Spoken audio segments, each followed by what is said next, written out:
Dans l'Aude et les Pyrénées-Orientales, les travailleurs agricoles sont chaque jour exposés à un risque invisible, mais bien réel, le risque solaire.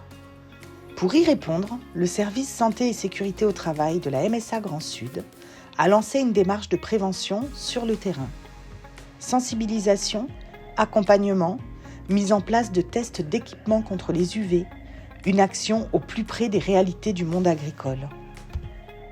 Depuis le mois de juillet 2025, un décret national encadre plus strictement la prévention des risques liés à la chaleur au travail, renforçant ainsi les mesures de protection pour les travailleurs exposés.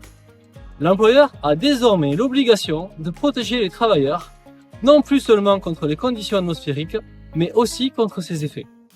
Il doit évaluer les risques et mettre à jour son document unique.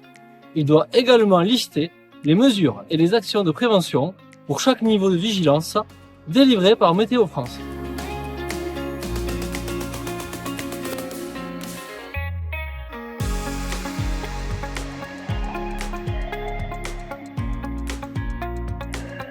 L'employeur a désormais l'obligation de mettre en place les mesures de prévention suivantes. Appliquer des procédés de travail qui ne nécessitent pas d'exposition à la chaleur. Il doit modifier l'aménagement et l'agencement des lieux et des postes de travail. L'employeur doit adapter l'organisation du travail. Il doit également fournir de l'eau potable fraîche. Il choisit des équipements de protection individuelle appropriés. Et enfin, l'employeur doit informer et former ses salariés. Je vais vous parler aujourd'hui du risque solaire et de ses impacts sur la santé. Donc, dans un premier temps, je vais vous parler des risques sur la peau, notamment en commençant par le coup de soleil. Le coup de soleil, ce n'est pas anodin, c'est commun, tout le monde en a déjà eu, mais cela est en réalité une brûlure de la peau.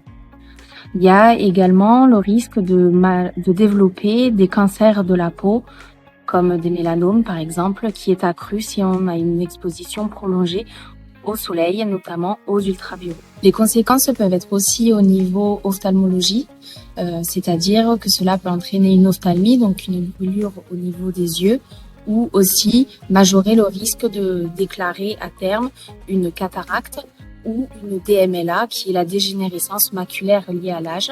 Ces deux pathologies peuvent entraîner à terme une nécessité, donc être aveugle.